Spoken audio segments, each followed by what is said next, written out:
هل تعرف ليه رموش بوميني وريبت شبه بعض؟ ايه معنى الرسومات دي لتصميماتهم الأولية في السيرك الرقمي المدهش؟ يلا نبدأ مع بوميني. أنا متأكد إن أول تصميم لبوميني محدش كان يتوقعه، أو كنتوا تتخيلوا إن بوميني ممكن كانت تبقى ضفدعة؟ أيوة يا جماعة، حتى لو الموضوع شكله غريب، أول تصميم لبوميني كان مبني على ضفدع رفيعة، وكان المفروض كمان تبقى ضفدع ذكر. الفكرة دي كانت جدية لدرجة إن جوس ووركس قرر يسميه فروجني، وكان هيبقى عنده تصميم فيه خطوط سودة وزرقاء. بصراحة كان شكله غريب شوية، لكن في مرحلة من مراحل التصميم جوس ووركس نفسها أدركت إن الضفدعة ما لهاش أي علاقة بالسيرك الرقمي، فعشان كده أعادت تصميم الشخصية كلها وجالها فكرة المهرج. الغريب في الموضوع إنه تحول من ضفدع ذكر لبنت مهرجة.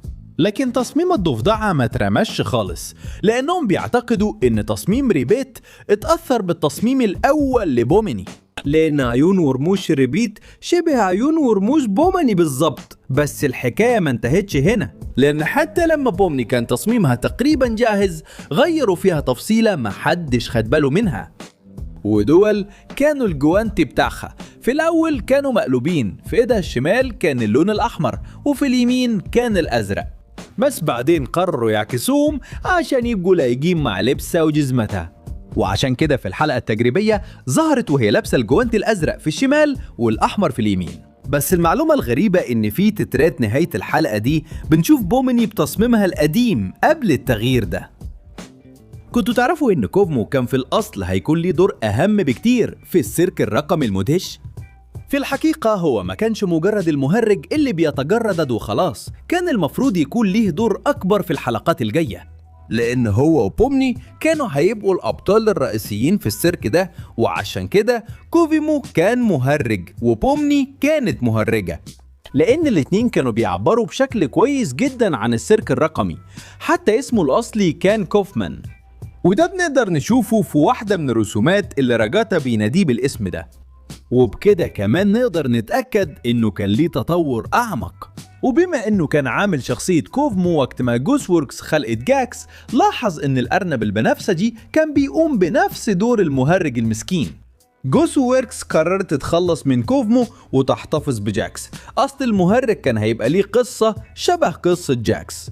جاكس هو واحد من الشخصيات جوه السيرك الرقمي، وكان عنده واحد من أغرب التغييرات، لأن لو بومني اتحولت من ضفدع ذكر لبومني اللي احنا عارفينها، جاكس في الأصل كانت هتبقى بنت تماما. أيوة يا جماعة، جاكس كانت هتبقى بنت. وفعلا جوس ووركس نفسها أكدت لنا ده لما حد سألها ليه واحد من رسومات جاكس كان عنده رموش. وفعلا جاكس هو واحد من الشخصيات اللي كان ليها أكتر عدد من التصاميم قبل التصميم النهائي بتاعه. احنا شايفين ان في بعضهم شبه جاكس اللي احنا عارفينه، بس كمان عندنا تصاميم تانية غريبة جدا. شوفوا، حتى عندنا جاكس بعين واحدة بس خلوني اقول لكم ان التصاميم دي ما اتنستش تماما، لان في الحلقة 8 بنشوف جاكس اللي بعين واحدة وهو سرحان بالظبط زي اللي في الرسمة دي. وبما اننا بنتكلم عن الحاجات الغريبة دي، ليه تقريبا محدش اتكلم عن الفكرة دي اللي فيها جاكس بيقول انا واقع في حب جسمك هو كان بيقولها لزوبيل؟ مش عارف يا ريك، أسيبها لكم تفكروا فيها. في الحقيقة جوس ووركس كانت عايزة صوت جاكس يكون مستوحى من راجدي أندي. بصي، احنا لينا أسامي، انتي اسمك راجدي آن وأنا اسمي أندي. لكن كوفاتش ما كانش عايز يقلده بالظبط، فزود على صوته نبرة فيها تهكم وسخرية وابتذال أكتر، وكده اتولدت الصوت اللي مش ممكن يطاق بتاع جاكس. وبصراحة يا جماعة، كل تصميم الأرنب السايكوباتي ده كان مستوحى بشكل كبير من بوبي في بوبي ذا بيرفورمر، وكمان شوية حاجات من روجر رابت. راجاتا كان هيتسمى اسم تاني بالعافية. أيوة يا جماعة، في الأول جوس ووركس كانت عايزاها تتسمى إيمي، أما راجاتا فكان اسمها إيمي.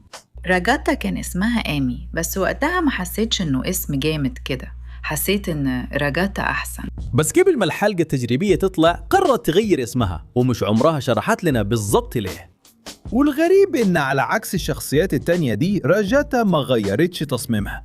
شكلها فضل تقريبا زي ما هو من أول الرسومات لحد النسخة النهائية، بس فعلا هي تخلت عن فكرة كانت غريبة وغريبة جدا. كانت جوز ووركس عندها فكرة لدمية القماش دي، كانت ناوية تحط جواها أعضاء محشوة من القماش، وفي كل مشهد كانت راجاتا بتتقطع فيه كنا هنشوف أعضاء قماش كتير بتطير في كل مكان. بس على الأقل نقدر نشوف إن في بعض التصميمات القديمة دي راجاتا كانت شكلها أحن وأبرع بكتير زي دمية أطفال عادية. تصميم زوبل ما طلعش كده وخلاص، تصميمه جاي من شكل مثلثي كانت جوس ووركس بتستخدمه من قبل السيرك الرقمي المدهش. في الحقيقة نقدر نشوف حاجة شبه كده في الرسوم المتحركة القديمة زي إيلين من باونتي هانتر وجوست اوف ذا يير وذا دارنت بوكسمان شو.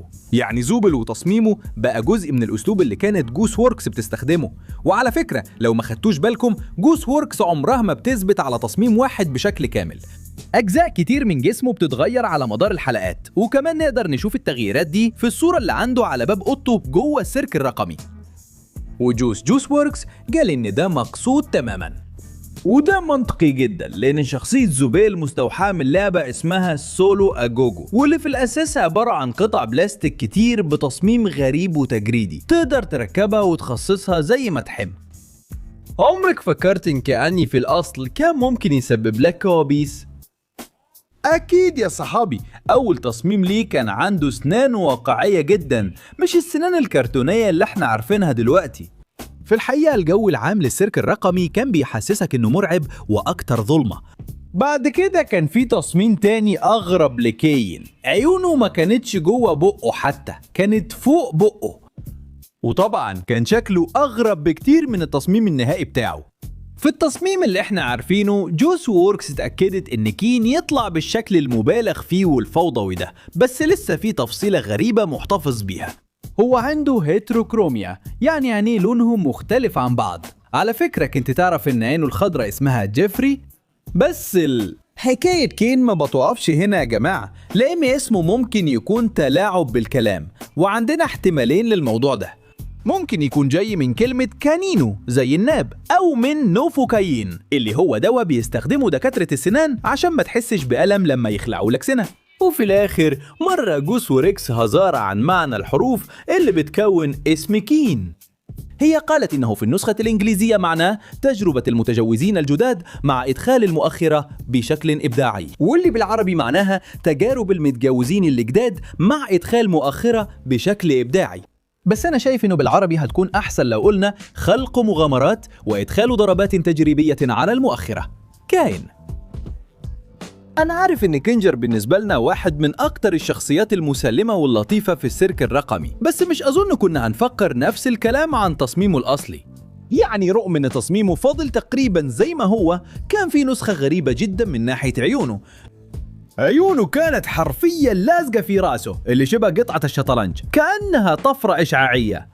ورغم ان ده ممكن يبان تغيير بسيط جدا، بس التفصيلة دي لوحدها كانت بتدي إحساس مرعب جدا للمسكين كينجر. في الآخر جوس ووركس قررت إن العيون تفضل عايمة زي إيديه بالظبط، وده اللي حصل في التصميم النهائي، وده اداله لمسة عبثية أكتر. وطبعا في الآخر عندنا جانجو، واقدر أقول إنه واحد من الشخصيات اللي تقريبا ما حصلش فيها أي تغييرات، فضل تقريبا زي ما هو من البداية، لأن جوس ووركس كان عندها تصميمه محدد بالكامل، وهو عبارة عن جسم معمول من شرايط ومعاه أقنعة الكوميديا بتاعته. التفصيلة الوحيدة الغريبة اللي عندنا عن كانجول لقيناها في أوضته. لما بيورونا أوضته جوه السيرك الرقمي المدهش بنشوف إنه عنده مجموعة كبيرة من أقنعة الكوميديا، بس وسط كل الأقنعة دي نقدر نلاقي واحد شبه أوي الوش اللي من غير ملامح من فيلم قصير عملته جوس ووركس قبل السيرك الرقمي المدهش. بس إيه أخبار سبوتسيز المطعم اللي شفناه في الحلقة الرابعة؟ في الحقيقة جوس ووركس شاركت ازاي كان هيبقى التصميم الأصلي للراجل اللي المفروض هو اللي أنشأ المطعم. في الأول كان هيبقى بطاطساية بعينين، وكان ليه كذا تصميم، واللي باين إنه ولا واحد منهم عجب المبدعة. في الحقيقة في منشور هي بنفسها قالت إنها في الآخر قررت تخلي الشخصية دي شبه الكولونيل اللي في KFC. وكمان شاركت ازاي شكل خريطة المطعم الرسمي لسبوتسز. هنا نقدر نشوف ان سبوتسز اتصمم على اساس ماكدونالدز اللي جوسو ووركس اشتغلت فيه قبل كده. لحلقة 3 كمان كان فيه كذا رسمة تخيلية زي الملاك الشيطاني، وكان فيه نسخة ليه حتى بيطلع له أجنحة، وكمان كذا نموذج نقدر نشوف فيهم تعبيرات وشه، واللي فعلا ظهروا في الحلقة 3. بس أكتر حاجة مرعبة إننا بنشوف التصاميم بتاعة الزينة اللي على رؤوس الشخصيات المرعبة واللي فعلا ظهرت في الحلقة دي. وكمان بنشوف إن الشبح الصغير كان ليه تصميمين مختلفين. الأول كان أبسط بكتير، التصميم اللي في النص هو اللي اتثبت في الحلقة في الآخر، والتالت هو إشارة للميم بتاع الراجل صاحب البشرة الداكنة اللي بيستخبى في الضلمة وبيبتسم. في الآخر يا جماعة كنتوا تعرفوا كل الحاجات دي عن تصاميم السيرك الرقمي المدهش؟ هستناكم في التعليقات.